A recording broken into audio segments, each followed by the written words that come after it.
What do trendy streets, dizzying heights, and imperial structures have in common? They all make up the megacities of China, Beijing and Shanghai. It's a quest for flavor, a hunt for bargains, and a study of history in and out of China's most dynamic cities.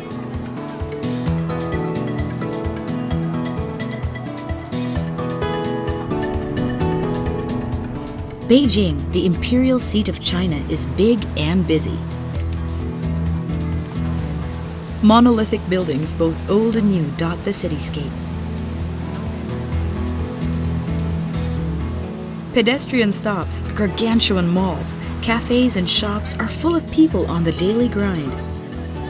It feels like the city is packed with the energy of over 1 billion people that make up the entire nation. But despite its frenetic pace, today's modern China, replete with the trappings of commerce, blends comfortably with its 5,000-year-old cultural heritage.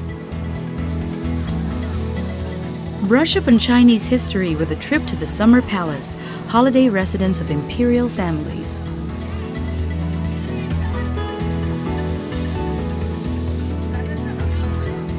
Enjoy a boat ride along Kunming Lake, a man-made body of water created centuries ago by workers eager to please the royals, most especially Empress Xixi, or the infamous Dragon Lady.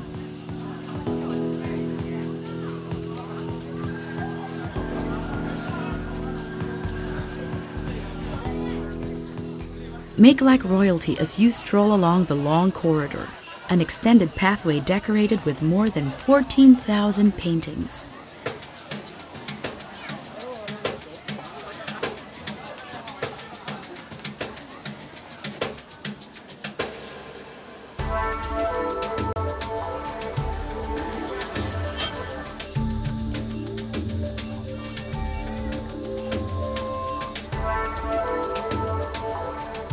Still hankering for that dynasty experience? Then explore the vast grounds of the Forbidden City. And be ready to expend a great deal of time on foot. A whole day is recommended to fully appreciate the splendor of the city.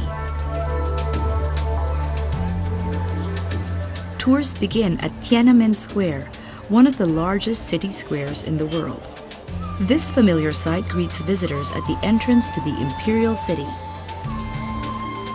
The Gate of Heavenly Peace is a famous monument that's widely been used as a national symbol. State functions and important national events are usually held here.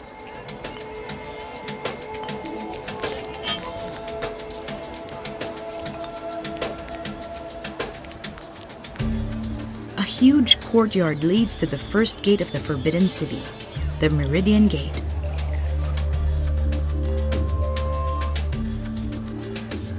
Visitors tromp in through the 5 arches today, but in the past, the central arch was reserved only for the emperor.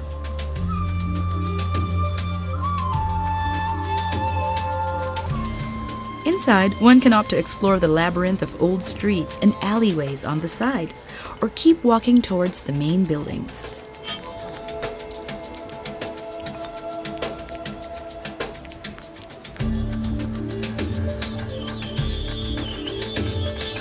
The city is divided into 2 parts. The outer court housed the emperor's staff and was where ceremonial affairs were held.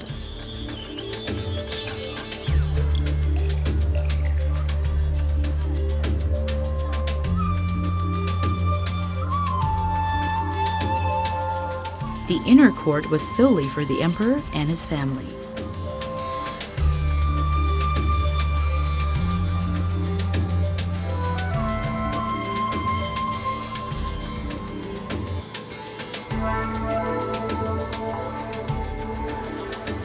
After a long day of discovery, the court gardens and its shady trees are delightful pit stops for royally tired feet.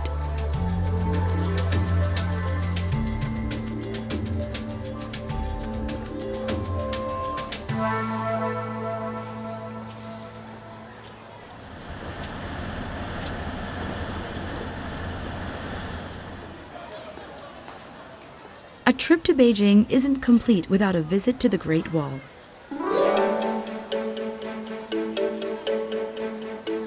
Called the Long City in Chinese, the wall is accessible from many points throughout Beijing. Zhuoyongguan Pass is located about 60 kilometers from Beijing and is one of the more tourist-friendly parts of the wall. Rails are built along the steps to aid children and the elderly.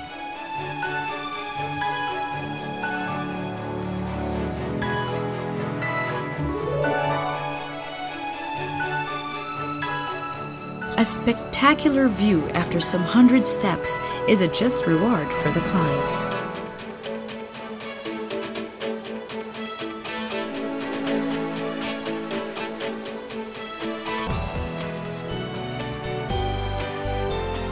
Hardier, adventurous travelers may try other points of the Great Wall. Tours and hiking expeditions to steeper parts farther off the beaten track are available.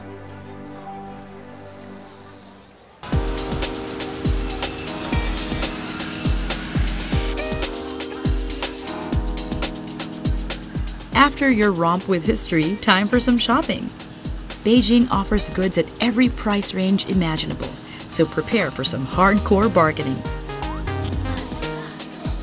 One place to test your shopping skills is at the Sanlitun shopping district, where you can haggle for as low as 60% off the rack price. Recharge from shopping and dig in with your chopsticks at the Quanjude restaurant. From a small stall in 1864, Quanjude has now grown to a restaurant chain known for its Peking duck. Dignitaries all over the world have stopped at this restaurant for its famed Peking duck.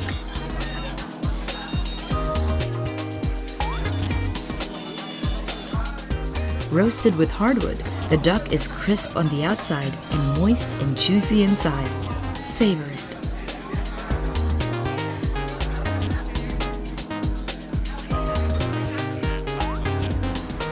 Beijing offers a variety of accommodations for the savvy traveler, from 5-star hotels to budget-friendly rooms. In Marketable Park side, we try to make the clients feel the homeless and then the warm and comfortable. We keep upgrade our facilities to exceed the expectations of guests.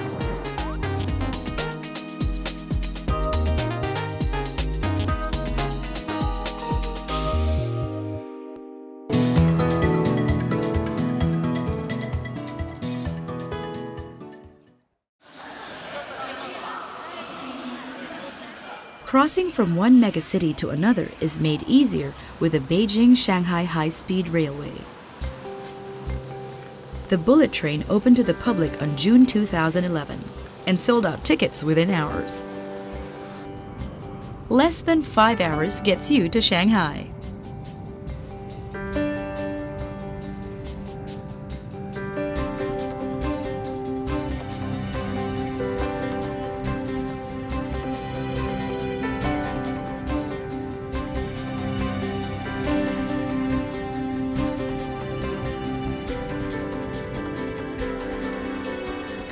Shanghai is the East's love affair with the West.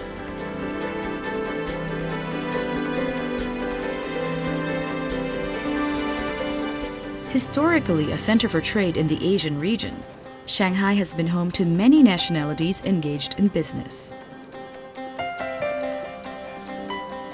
Testament to this is the Bund, a row of old colonial buildings along the Wangpu River, best viewed at night during the river cruise.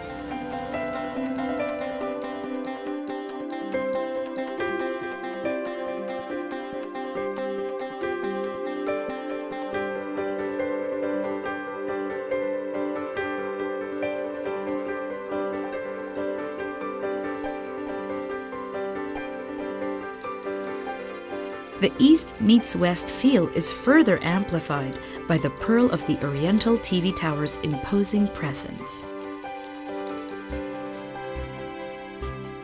Designed in typical Asian fashion, said to resemble pearls falling onto a jade plate, the tower's bold ambition to reach stellar heights is remarkably very Western. It was once the tallest structure in the region, yet still stands high above the metropolis.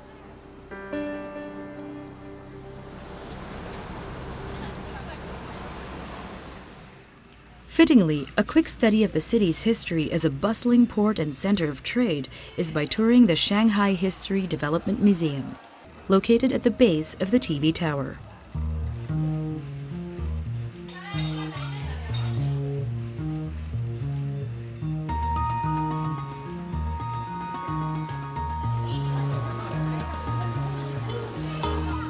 Home to a buzzing art scene, the mood in China's fashion capital is upbeat and casual.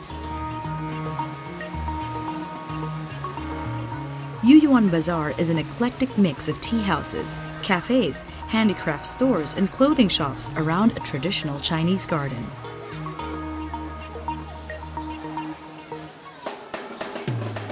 It's a great place to feel the trendy beat of Shanghai while getting good bargains.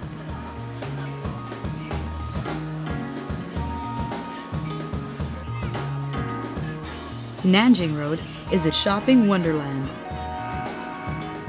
Shoppers are advised to have comfy shoes ready. A walk along Nanjing into stores that go from chic to kitschy soon turns into a shopping hike.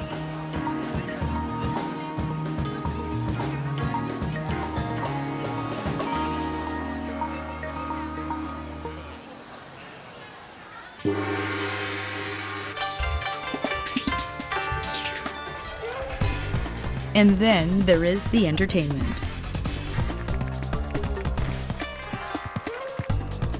Shanghai's acrobats aim to top everything you might have seen on stage. Men with flying hats dance and jump through hoops.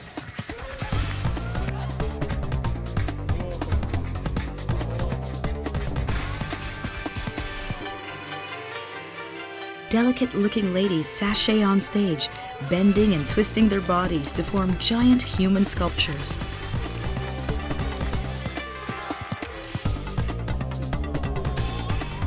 A soulful couple dance on air, held by silken ropes.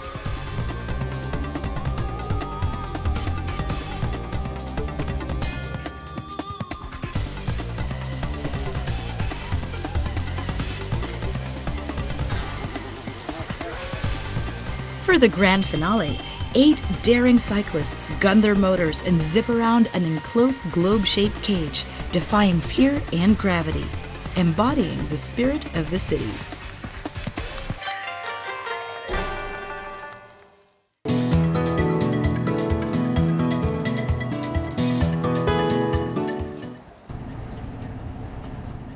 Slow down the busy pace of touring the metro and go for a side trip to the quieter side of China. Hangzhou City of the Zhejiang province is a favorite holiday destination for locals.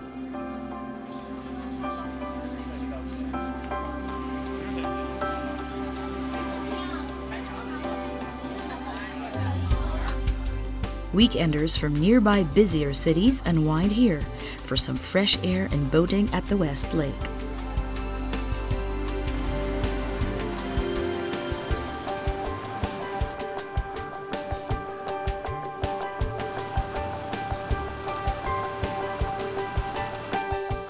A must-do in Hangzhou is to sample the dishes at Lu Wailu restaurant, now with over 150 years of culinary experience. Westlake's sweet and sour fish and Beggar's chicken, which is roast chicken wrapped in lotus leaves and buried to cook, remain top choices on the menu. Aside from its natural scenery, the city is made mystical by the legend of the white snake. A story of a young scholar who falls for a beautiful woman, unaware that she is a 1,000-year-old white snake. This Eastern version of Romeo and Juliet is portrayed in countless films and plays in Chinese pop culture. Legend has it that the Leifeng Pagoda was where the white snake was imprisoned by a monk forbidding the love affair between man and a mortal. But historically, the Leifeng Pagoda was constructed in 975 AD by King Qianchu. It was torn down and rebuilt several times, and finally reconstructed in 1999. Visitors can view the original base of the pagoda, with bricks and stones still intact at the ground floor.